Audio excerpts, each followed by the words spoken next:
Hello guys, എല്ലാവർക്കും പുതിയൊരു വീഡിയോയിലേക്ക് സ്വാഗതം. നമുക്കിന്ന് കുറച്ച് ചെറിയ മത്തി കിട്ടിയിട്ടുണ്ട്. അപ്പം നമുക്കിതൊന്ന് കറി വെക്കാം. മാന്തളം കിട്ടിയിട്ടുണ്ടായിരുന്നു. അപ്പം മാന്തളം നമ്മൾ കറി വെക്കുന്നില്ല. അപ്പം നമുക്ക് മത്തി കറി വെക്കാം. അപ്പോൾ നമ്മൾ സെപ്പറേറ്റ് ആക്കിയിട്ടുണ്ട്. ഇനി നമുക്ക് മത്തി കറി വെക്കാം. അതിലേക്ക് ആവശ്യമായിട്ടുള്ള ഇഞ്ചി, വെളുത്തുള്ളി, പച്ചമുളകിന് പകരം ഞങ്ങൾ കാന്താരിയാണ് യൂസ് ചെയ്യുന്നത്. കാന്താരി, സവോള, 1.5 മുറി സവോളയേ ഉള്ളൂ. നമുക്ക് ആവശ്യത്തിനുള്ള മതി. ഇത് ഇച്ചിരിയേ ഉള്ളൂ. അപ്പോൾ നമുക്ക് ആവശ്യത്തിനുള്ള സവോള മതി. ഒരുപാട് സവോളയോ ഉള്ളിയോ അങ്ങനെ കിടക്കുന്നത് വലിയ എന്താ പറയുക, നല്ല രസമില്ല. അപ്പോൾ നമുക്കെല്ലാം ആവശ്യത്തിന് മതി. ഞാനിവിടെ എടുക്കുന്നത് കാശ്മീരി ചില്ലി പൗഡർ ആയതുകൊണ്ടാണ് ഞാൻ കുറച്ചേറെ പച്ചമുളക് ഇട്ടിരിക്കുന്നത്, കാന്താരി ഇട്ടിരിക്കുന്നത്. പിന്നെ മീൻകറിയിലേക്ക് ആവശ്യമായിട്ടുള്ള കുടംപുളി എടുത്തിട്ടുണ്ട്. അപ്പം നമുക്ക് മീൻകറി വെക്കാം. ഇതിലേക്ക് ഒരു തക്കാളിയും കൂടി നമ്മൾ ചേർക്കുന്നുണ്ട്. അപ്പോൾ ഇതും കൂടെ അരിഞ്ഞ് നമുക്ക് മാറ്റി വെക്കാം. മീൻകറിക്ക് പ്രത്യേകതയൊന്നുമില്ല, എല്ലാവരും വെക്കുന്ന പോലെ തന്നെ ഒരു മത്തി കറി, മുളകിട്ടത്.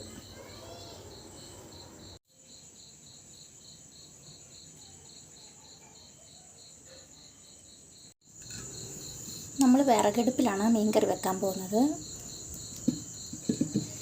നമ്മൾ മൺചട്ടി നമുക്ക് അങ്ങോട്ട് വെക്കാം. മൺചട്ടി മീൻകറി വെക്കുന്ന രുചിയൊന്ന് വേറെയല്ലേ. സാധാരണ ഒരു മീൻകറിയാണ്, വേറെ സ്പെഷ്യലൊന്നുമല്ല. എൻ്റെ അമ്മ വെക്കുന്ന രീതിയിൽ വെക്ക്.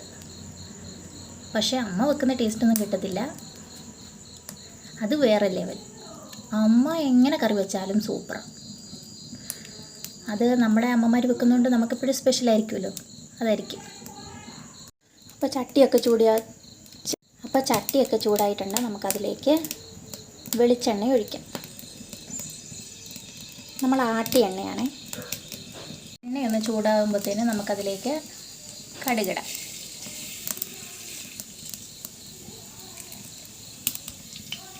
കടുകൊക്കെ ഒന്ന് നന്നായിട്ട് പൊട്ടണം. പൊട്ടിക്കഴിഞ്ഞിട്ടാണ് നമ്മൾ ഉലുവ ഇടുന്നത്. അതൊക്കെ പൊട്ടി. ഇനി നമുക്ക് ആവശ്യത്തിനുള്ള ഉലുവയും കൂടി. ഉലുവ പൊടിച്ചു വെച്ചതാണെങ്കിൽ നമ്മൾ ലാസ്റ്റ് കറിയൊക്കെ ഇറക്കാറാവുന്ന ആ സമയത്ത് പൊടി ചേർത്താലും മതി. ഇതിപ്പോൾ ഞങ്ങൾ പൊടിക്കാത്തതുകൊണ്ട് ഉലുവയായിട്ട് തന്നെ കടുക് പൊട്ടിക്കുന്ന കൂട്ടത്തിലിട്ട് പൊട്ടിക്കുകയാണ്. കടുക് ഉലുവയൊക്കെ പൊട്ടിക്കഴിഞ്ഞു. എന്നിട്ട് നമുക്ക് കറിവേപ്പില ഇടാം. ഇനി അതിലേക്ക് നമ്മൾ അരിഞ്ഞു വെച്ചിരിക്കുന്ന നമ്മുടെ സവോള, പച്ചമുളക്, ഇഞ്ചി, വെളുത്തുള്ളി എന്നിവ നമുക്ക് ഇതിലേക്ക് ചേർക്കാം. നന്നായിട്ട് ഒന്ന് വഴന്നു വരണം.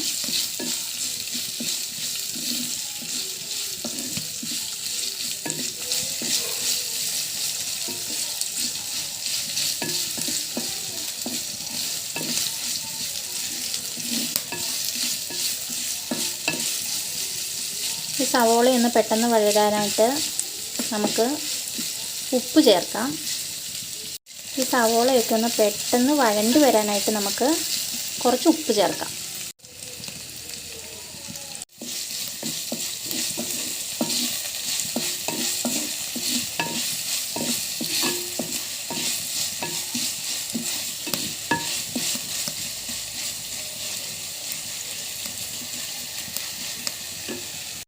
സവോളയൊക്കെ വഴണ്ട് വന്നുകൊണ്ടിരിക്കുന്നുണ്ട്. അപ്പോഴത്തേനും നമുക്കിതിലേക്ക് ചേർക്കാനുള്ള പൊടികളൊക്കെ എടുക്കാം. ഈ മിക്സാക്കി വെച്ചേക്കുന്നത് നമ്മൾ കാശ്മീരി ചില്ലി പൗഡറാണ് എടുത്തിരിക്കുന്നത്. അപ്പോൾ അതൊരു ഞാൻ 2 സ്പൂൺ ഇട്ടിട്ടുണ്ട്. 2 സ്പൂൺ കാശ്മീരി ചില്ലി പൗഡറും പിന്നെ ആവശ്യത്തിനുള്ള മഞ്ഞളും ലേശം മല്ലിപ്പൊടിയും കൂടെ ചേർത്ത് ഞാൻ മിക്സാക്കി വെച്ചേക്കുന്നതാണ്. ഇത് ഏകദേശം ആയിട്ടുണ്ട്. നമുക്കതിലേക്ക് നമ്മൾ അരിഞ്ഞു വെച്ചിരിക്കുന്ന നമുക്ക് സവോളയല്ല, നമ്മൾ അരിഞ്ഞു വെച്ചിരിക്കുന്ന തക്കാളി കൂടി ചേർക്കാം. നന്നായിട്ട് ഇളക്കാം. ആ തക്കാളിയും കൂടെ ഒന്ന് ഉടഞ്ഞ് വരട്ടെ, അതുവരെ നമുക്ക് ഇളക്കാം. അപ്പോൾ നമ്മുടെ തക്കാളിയൊക്കെ നന്നായിട്ട് വഴന്നു വന്നിട്ടുണ്ട്. ഇത്ര മതി. ഒരുപാട് ഉടഞ്ഞങ്ങ് പോകണ്ട. ഇനി ഇതിലേക്ക് നമ്മൾ മിക്സാക്കി വെച്ചിരിക്കുന്ന നമുക്കിതിലേക്ക് കുടംപുളിയും കൂടി ഇടണം. നമ്മൾ മീൻ കറിക്കകത്തോട്ടല്ല, ഞാൻ ഇതിൻ്റെ അകത്തോട്ടാണ് കുടംപുളി കഴുകി ഇടുന്നത്. അപ്പോൾ അത്രയും കൂടി പുളി ഇതിൻ്റെ അകത്തോട്ട് ഇറങ്ങിക്കോളുമല്ലോ. ആവശ്യത്തിനുള്ള പുളിയൊക്കെ ഞാൻ വെള്ളത്തിലിട്ട് വെച്ചാണ് കൂടി ഇടുന്നത്. എന്നിട്ട് നന്നായിട്ട് ഇളക്കണം. അപ്പോൾ ഇങ്ങനെ ചൂടാകും തോറും പുളി കുറച്ചുകൂടെ അതിൻ്റെ അകത്തോട്ട് പിടിച്ചോളും. തക്കാളിക്ക് നല്ല പുളിയുണ്ട്, അപ്പോൾ കുറച്ച് കുടംപുളി എടുത്തിട്ടുള്ളൂ.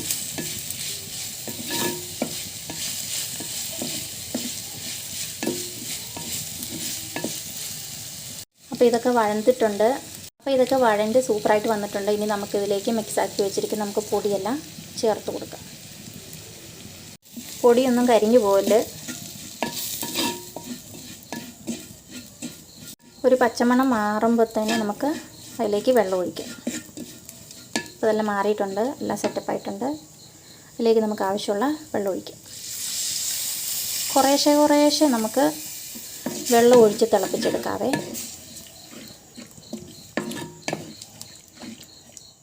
ഒന്ന് അടച്ചു വെക്കാം. തിളച്ചുകൊണ്ടിരിക്കുന്നു. അപ്പോൾ നമുക്ക് ബാക്കി വെള്ളം കൂടി ചേർക്കാം.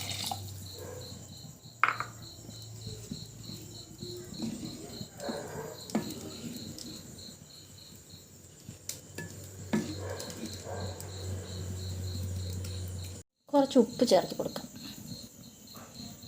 ഇനി പോരെന്നുണ്ടെങ്കിൽ തിളയൊക്കെ കഴിഞ്ഞ് ഉപ്പ് നോക്കിയിട്ട് നമുക്ക് ആവശ്യത്തിനുള്ള ഇട്ട് കൊടുക്കാം.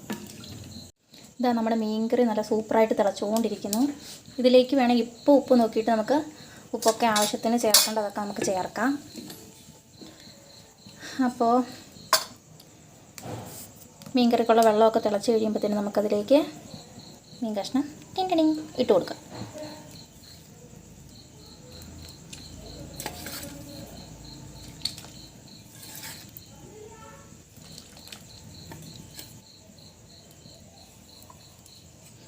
ചെറുമത്തി അതുകൊണ്ട് മുറിക്കാതിടുന്നത്.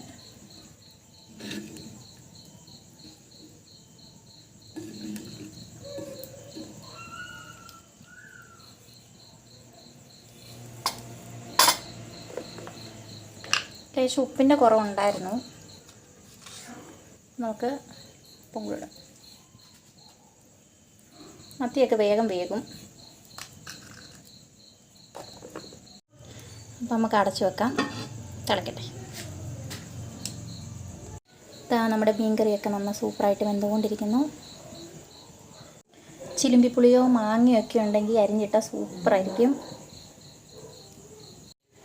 പലരും പല രീതിയിൽ മീൻകറി വെക്കും.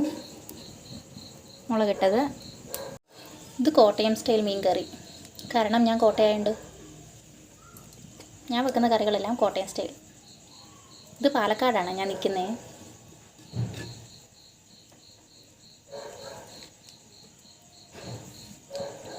നമുക്ക് വേണമെങ്കിൽ ഈ സവോളയൊക്കെ വഴറ്റിയത് നമുക്ക് മിക്സിയിലൊന്ന് അരച്ചിട്ട് അങ്ങനെ ഇട്ടാലും നല്ല കുറുകനെയായി കിട്ടും കേട്ടോ. പക്ഷേ ഇവിടെ ഞങ്ങൾക്ക് ഇങ്ങനെ ഉള്ളതാണ് ഇഷ്ടം. കാരണം ഇടയ്ക്കൊരു സവോള കടിക്കാൻ കിട്ടുന്നതും തക്കാളി കിട്ടുന്നതും അതൊക്കെയാണ് ഇഷ്ടം. അപ്പോൾ നമ്മുടെ മീൻകറി ഇവിടെ റെഡിയായി കഴിഞ്ഞിരിക്കുന്നു.